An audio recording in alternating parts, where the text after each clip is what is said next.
আসসালামু আলাইকুম, ইসমত মিলি স্বাগত জানাচ্ছি এনটিভির মধ্যরাতের খবরে। ক্রাউন সিমেন্ট শিরোনাম দেখছিলেন, এবার পুরো খবর।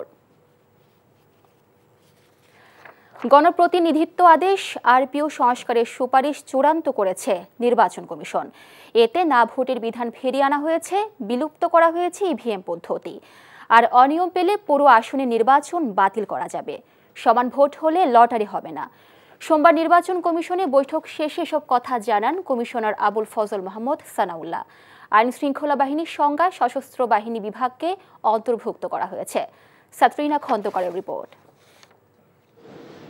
গণপ্রতিনিধিত্ব আদেশ আরপিও সংস্কারের সুপারিশ চূড়ান্তকরণে সভা অনুষ্ঠিত হয় রাজধানী আগারগাঁও নির্বাচন ভবনে। প্রধান নির্বাচন কমিশনারের সভাপতিত্বে 4 কমিশনার সহ ঊর্ধ্বতন কর্মকর্তা বৈঠকে অংশ নেন। বৈঠক শেষে সাংবাদিকদের সঙ্গে কথা বলেন নির্বাচন কমিশনার আবুল ফজল মোহাম্মদ সানাউল্লাহ। জানান, আইন শৃঙ্খলা বাহিনীর সংজ্ঞায় সশস্ত্র বাহিনী বিভাগকে অন্তর্ভুক্ত করা হয়েছে। বাতিল করা হয়েছে ইভিএম প্রকল্প। জোটবদ্ধভাবে নির্বাচন করলেও দলীয় প্রতীকে প্রার্থীদের ভোট করতে হবে। আইন প্রয়োগকারী সংস্থা যে ডেফিনেশন আছে সেই ডেফিনেশনে সেনা, নৌ এবং বিমান বাহিনী সহ বাংলাদেশ কোস্ট গার্ডকে শামিল করা হয়েছে। ইভিএম সংক্রান্ত যাবতীয় প্রভিশন বিলুপ্ত করা হয়েছে। সংশোধিত আরপিওতে না ভোটের বিধান ফিরিয়ে আনা হয়েছে। কোনো আসনে একজন প্রার্থী থাকলেও তাকে বিনা প্রতিদ্বন্দ্বিতায় জয়ী ঘোষণা করা হবে না, বরং প্রার্থীকে না ভোটের বিরুদ্ধে প্রতিদ্বন্দ্বিতা করতে হবে। না ভোট বেশি হলে হবে পুনরায় নির্বাচন। না ভোটের বিধান করা হয়েছে। এই না ভোটের বিধানটা হবে যদি কোথাও একজন প্রার্থী হয়, বিনা ভোটে নির্বাচিত হবে না। সার্বিকভাবে না ভোট নয়, যদি কোনো কনস্টিটিউয়েন্সিতে মাত্র একজন ক্যান্ডিডেট হয় তাকেও নির্বাচনে যেতে হবে, তার বিপক্ষে না প্রতিদ্বন্দ্বিতা করবে। এবং সেখানে যদি পুনরায় না বিজিত হয় দ্বিতীয় ইয়েতে, তাহলে আর ভোট হবে না, তখন ব্যক্তি প্রার্থী বিবেচিত হবে। নির্বাচন কমিশন অবস্থা বুঝে নির্বাচন স্থগিত করা, এক বা একাধিক বা সমস্ত কনস্টিটিউয়েন্সির একইভাবে ফলাফল, এক বা একাধিক বা সমস্ত কনস্টিটিউয়েন্সির ফলাফল বাতিল করতে পারবে। হলফনামায় যদি মিথ্যা তথ্য দেয়, তাহলে সেটার ব্যাপারে তদন্ত করে কার্যকরী ব্যবস্থা গ্রহণ করার জন্য আরও সুনির্দিষ্টভাবে আরপিওতে সন্নিবেশ করা হয়েছে। নিবন্ধনের জন্য আবেদন করা 84টি নতুন দলের মধ্যে 22টি দল প্রাথমিক বাছাইয়ে উত্তীর্ণ হয়েছে। আর কোনো দলের কার্যক্রম স্থায়ীভাবে নিষিদ্ধ হলে তাদের নিবন্ধন স্থগিতের বিষয়ে সিদ্ধান্ত নেবে commission. Satrina Khandakar, NTV news, Dhaka. আগামী জাতীয় সংসদ নির্বাচনে নিরাপত্তার কথা বিবেচনায় 80,000 সেনা সদস্য মোতায়েন করা হবে বলে জানিয়েছেন স্বরাষ্ট্র উপদেষ্টা জাহাঙ্গীর আলম চৌধুরী। সোমবার সকালে কেরানীগঞ্জ কেন্দ্রীয় কারাগার, র্যাব কার্যালয়, বিভিন্ন মডেল থানা এবং কয়েকটি ভোট কেন্দ্র পরিদর্শন শেষে তিনি একথা বলেন। বর্তমান পরিস্থিতিতে নির্বাচন করা সম্ভব উল্লেখ করে স্বরাষ্ট্র উপদেষ্টা বলেন, নির্বাচন সুষ্ঠু করার দায়িত্ব নির্বাচন কমিশনের। স্বরাষ্ট্র মন্ত্রণালয় ভোটারদের নিরাপত্তায় সব ধরনের ব্যবস্থা নেবে। ইতিমধ্যে নির্বাচনের প্রস্তুতি শুরু হয়ে গেছে বলেও মন্তব্য করেন তিনি। এবারে নির্বাচনে পুলিশ ও আনসারের সংখ্যা বাড়ানো হবে বলেও জানান স্বরাষ্ট্র উপদেষ্টা।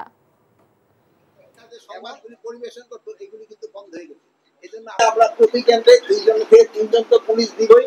তারপরে আমাদের মোবাইল হিসেবে এবার জানে অন্য সময় আমরা আর্মি পুলিশ আছে, এবার আমরা 80,000-এর উপরে সেনাবাহিনী নিয়োগ করবো। আমার ফিল্ড পর্যায়ে নির্বাচনী কার্যক্রম অনেক আগেই শুরু হয়েছে। স্বরাষ্ট্র মন্ত্রণালয় কিন্তু অনেক আগেই ডিক্লেয়ার করে দিচ্ছে যে আমাদের প্রস্তুতি। আমার প্রস্তুতি ভোট কেন্দ্র দেখানো, আমার প্রস্তুতি হলো আমার বাহিনীগুলি ভোটের জন্য প্রস্তুত করা। এটা কিন্তু আমি অনেক আগে শুরু করে দিচ্ছি এবং ট্রেনিংও শুরু করেছি। 3 দিনের রাষ্ট্রীয় সফরে মালয়েশিয়া পৌঁছেছেন প্রধান উপদেষ্টা অধ্যাপক ডক্টর মোহাম্মদ ইউনূস। সোমবার স্থানীয় সময় সন্ধ্যা 7:50 কুয়ালালামপুর পৌঁছেন তিনি।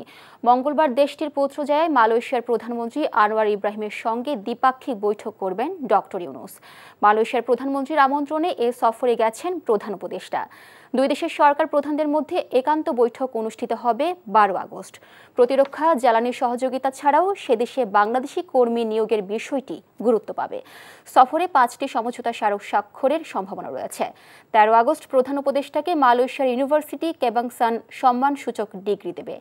মালয়েশিয়া সফরে বাংলাদেশ সরকারের প্রতিনিধি দলে রয়েছেন পররাষ্ট্র উপদেষ্টা মোহাম্মদ তৌহিদ হোসেন, প্রবাসী কল্যাণ ও বৈদেশিক কর্মসংস্থান উপদেষ্টা আসিফ নজরুল, বিদ্যুৎ, জ্বালানি ও খনিজ সম্পদ উপদেষ্টা ফাউজুল কবির খান, জাতীয় নিরাপত্তা উপদেষ্টা খলিলুর রহমান, প্রধান উপদেষ্টার আন্তর্জাতিক বিষয়ক বিশেষ দূত লুৎফে সিদ্দিকী এবং বিডার নির্বাহী চেয়ারম্যান চৌধুরী আশিক বিন হারুন। দেশ যাতে গণতান্ত্রিক প্রক্রিয়ার ফিরতে না পারে এবং দেশকে এগিয়ে নেওয়ার বিএনপির পরিকল্পনা যাতে বাস্তবায়িত না হয়, সেজন্য দেশি বিদেশি নানা ষড়যন্ত্র চলছে বলে মন্তব্য করেছেন বিএনপির ভারপ্রাপ্ত চেয়ারম্যান তারেক রহমান। তিনি বলেন, মানুষের ভোটাধিকার ভণ্ডুলেরও নানা ষড়যন্ত্র শুরু হয়েছে। কাউকে হেয় করে নয়, বিএনপি সবাইকে নিয়ে ঐক্যবদ্ধভাবে কাজ করতে চায় বলেও উল্লেখ করেন তারেক রহমান। নওগাঁ থেকে আসাদুর রহমান জয়কে সাথে নিয়ে রিপোর্ট করছেন ইফতেখার রেজা।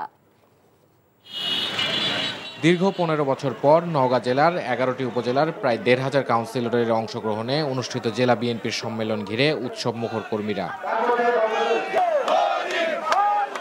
সম্মেলনে লন্ডন থেকে অনলাইনে যুক্ত হয়ে বিএনপির ভারপ্রাপ্ত চেয়ারম্যান তারেক রহমান আশাবাদ ব্যক্ত করেন, অন্তর্বর্তী সরকারের ঘোষিত সময়ে জনগণের বহুল প্রত্যাশিত জাতীয় নির্বাচন নিরপেক্ষভাবে অনুষ্ঠিত হবে। তিনি আশঙ্কা করেন, মানুষের ভোটাধিকার ভণ্ডুলের ষড়যন্ত্র শুরু হয়ে গেছে। বিএনপির যেই প্রত্যাশা, বিএনপির যেই পরিকল্পনা দেশকে সামনে এগিয়ে নিয়ে যাওয়ার, মানুষের জীবনযাত্রা কিছুটা ভালো করার, এই পরিকল্পনা যাতে বাস্তবায়িত না হতে পারে তার জন্য কিন্তু ষড়যন্ত্র চলছে। একই সাথে দেশ যাতে গণতান্ত্রিক অবস্থায় ফিরে আসতে না পারে, মানুষের ভোটের অধিকার যাতে বাস্তবায়িত হতে না পারে, সেইটাকেও ভণ্ডুল করে দেওয়ার জন্য কিন্তু বিভিন্ন জায়গায় ষড়যন্ত্র চলছে, ষড়যন্ত্র শুরু হয়েছে। তারেক রহমান বলেন, ফ্যাসিবাদী শাসনামলে অত্যাচার নির্যাতনের শিকার হবার পর দলীয় নেতাকর্মীরা যেন এমন কিছু না করে যাতে বিএনপির উপর মানুষের আস্থা নষ্ট হয়। সবাইকে ঐক্যবদ্ধ থেকে দেশ গঠনের চ্যালেঞ্জ নেওয়ার প্রস্তুতির আহ্বান জানান বিএনপির ভারপ্রাপ্ত চেয়ারম্যান। আমরা কাউকে হেয় করে কথা বলতে চাই না, আমরা চাই সবাইকে নিয়ে কাজ করতে, আমরা সকলকে ঐক্যবদ্ধভাবে কাজ করতে, আমরা সকলের মতামতকে সম্মান জানাতে চাই। কিন্তু গত 6 মাস 1 বছর ধরে যারা সংস্কারের কথা বলছেন, তাদের বহু আগে আপনি সংস্কারের কথা বলেছেন। 31 দফা বলেন বা এই সংস্কার কর্মসূচি কেন দিয়েছিলাম?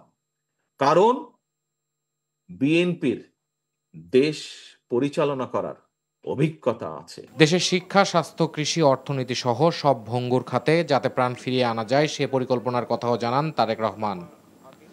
Iftekhar Reza, NTV news, Dhaka. বাংলাদেশ সরকারের সাবেক যোগাযোগ ও কৃষি মন্ত্রী এবং নৌবাহিনী প্রধান রিয়ার অ্যাডমিরাল মরহুম মাহবুব আলী খানের 41তম মৃত্যুবার্ষিকী উপলক্ষে আলোচনা সভা ও দোয়া মাহফিল করেছে মালয়েশিয়া মাহবুব আলী খান স্মৃতি সংসদ।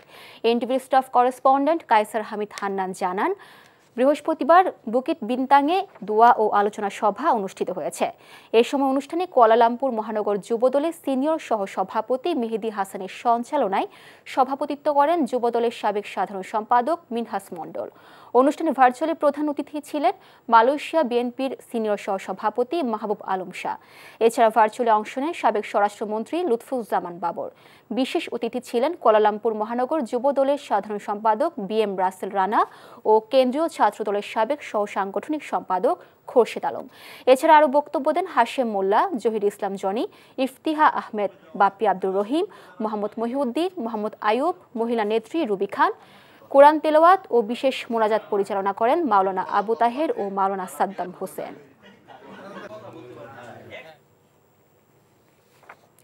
বাহরাইনে যুবদল ও স্বেচ্ছাসেবক দলের উদ্যোগে বিএনপির ভারপ্রাপ্ত চেয়ারম্যান তারেক রহমান ঘোষিত রাষ্ট্র কাঠামো মেরামতের 31 দফা নিয়ে আলোচনা সভা করা হয়। এনটিভি বাহরাইন প্রতিনিধি সৈয়দ মামুন হোসেন জানান, আলোচনা সভায় বাহরাইন যুবদল নেতা মুস্তাক আহমেদের সভাপতিত্বে যৌথ সঞ্চালনা করেন লিমন আহমেদ ও রাশেদুল ইসলাম রাহাত। আলোচনা সভায় প্রধান অতিথি ছিলেন বাহরাইন বিএনপির ভারপ্রাপ্ত সভাপতি আকবর হোসেন কোচি। প্রধান বক্তা ছিলেন বাহরাইন বিএনপির সাধারণ সম্পাদক আলাউদ্দিন আহমেদ।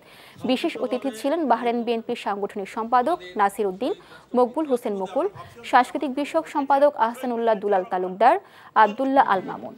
এছাড়া অনুষ্ঠানে আরও উপস্থিত ছিলেন যুবনেতা হারেজ খলিফা মোহাম্মদ শাহনেওয়াজ, ফোরকান উদ্দিন, সাকাউত সাগর, বোরহান উদ্দিন, সোহাগ মজুমদার, ফরহাদ মহসিন, জাহাঙ্গীর ভূঁইয়া, জাহাঙ্গীর আলম, বাচ্চু, জহুরুল ইসলাম, ইউসুফ মোল্লা, মকবুল হোসেন এ সময় বিএনপির প্রতিষ্ঠাতা প্রয়াত রাষ্ট্রপতি জিয়াউর রহমান ও চেয়ারপারসন বেগম খালেদা জিয়ার রোগ মুক্তি কামনায় মোনাজাত করা হয়। নারীদের জন্য সৌন্দর্য, আবেগ এবং সুস্থতার মধ্যে ভারসাম্য রক্ষা করা চ্যালেঞ্জ নিয়ে যাত্রা শুরু হলো প্রবাসী উদ্যোক্তা ডক্টর শানা বিনতে রহমানের ভেষজ সাপ্লিমেন্ট হুসনিয়া বিউটি। এনটিভির স্টাফ করেসপন্ডেন্ট কায়সার হামিদ হান্নান জানান, কুয়ালালামপুরের বুকিত বিনতাংয়ের একটি হোটেলে আয়োজিত এক বর্ণাঢ্য অনুষ্ঠানে হুসনিয়া সাপ্লিমেন্টের গ্র্যান্ড ওপেনিং অনুষ্ঠিত হয়। ফ্রান্সের অত্যাধুনিক ভিক্টোয়া ফর্মুলেশনে তৈরি সম্পূর্ণ ভেষজ এ সাপ্লিমেন্ট ইতিমধ্যে নারীদের মাঝে বেশ আলোড়ন সৃষ্টি করেছে। উদ্বোধনী অনুষ্ঠানে বিভিন্ন শ্রেণী পেশার প্রবাসীরা উপস্থিত ছিলেন। ফ্রান্সের উন্নত প্রযুক্তি এবং আন্তর্জাতিকভাবে স্বীকৃত চিকিৎসক ও পুষ্টিবিদদের সুপারিশে তৈরি এই ভেষজ সাপ্লিমেন্টটি এফডিএ অনুমোদিত। এতে ব্যবহৃত উপাদান থাইরয়েড, ফ্যাটি লিভার, ডায়াবেটিস ও হাইপারটেনশন রোগীদের জন্য উপকারী বলে জানান উদ্যোক্তা ডক্টর শানা বিনতে রহমান। তিনি বলেন, এটি শারীরিক চাহিদা পূরণের পাশাপাশি নারীর ভেতরে শক্তি এবং মানসিক স্বাস্থ্যের দিকেও খেয়াল রাখে। তো আপনারা যারা হুসনিয়া কনজিউম করবেন একদম নিশ্চিন্তে করতে পারেন, বিকজ এটার অনুমোদন অনেক দেশে থেকে, আর এটা আমাদের গাইনি যে সমস্যাগুলো থাকে গাইনি সমস্যার জন্য খুব ভালো, কারণ আমাদের পিসিওএস যে প্রবলেমগুলো থাকে, হরমোনাল ইমব্যালেন্সগুলো থাকে, তারপর হচ্ছে আমাদের সিস্টের প্রবলেম থাকে, and we have a lot of problem we faces in our life. Bahrain BNP Salmabad শাখার সভাপতি মোহাম্মদ জিয়াউল হক জিয়ার স্বদেশ গমন উপলক্ষে বিদায় সংবর্ধনা অনুষ্ঠানের আয়োজন করা হয়। এনটিভি বাহরাইন প্রতিনিধি সৈয়দ মামুন হোসেন জানান, সংবর্ধনা অনুষ্ঠানে বিএনপি সালমাবাদ শাখার প্রধান উপদেষ্টা শাহজালালের সভাপতিত্বে যৌথ সঞ্চালনা করেন যুবদল নেতা লিমন আহমেদ ও সালমাবাদ শাখার সাধারণ সম্পাদক মোহাম্মদ আমিন খান। সংবর্ধনা অনুষ্ঠানে প্রধান অতিথি ছিলেন বাহরাইন বিএনপির ভারপ্রাপ্ত সভাপতি আকবর হোসেন কোচি। বিশেষ বক্তা ছিলেন বাহরাইন বিএনপির সাংগঠনিক সম্পাদক মকবুল হোসেন মুকুল, আহসানুল্লাহ, বাহরাইন বিএনপির ক্রীড়া বিষয়ক সম্পাদক আক্তার হোসেন মোল্লা, বাহরাইন যুবদল নেতা মুশতাক আহমেদ, যুবদল নেতা শাহনেওয়াজ, বাহরাইন স্বেচ্ছাসেবক দলের নেতা দুলাল তালুকদার। শুভেচ্ছা বক্তব্য রাখেন মানামা মহানগর বিএনপির প্রতিনিধি আনোয়ার হোসেন সায়র। অনুষ্ঠান শেষে বিএনপির প্রতিষ্ঠাতা শহীদ জিয়াউর রহমানের আত্মার শান্তি ও বিএনপি চেয়ারপারসন বেগম খালেদা জিয়া এবং বাহরাইন বিএনপির সাধারণ সম্পাদক আলাউদ্দিন আহমেদের সুস্থতা কামনা করে বিশেষ দোয়া করা হয়।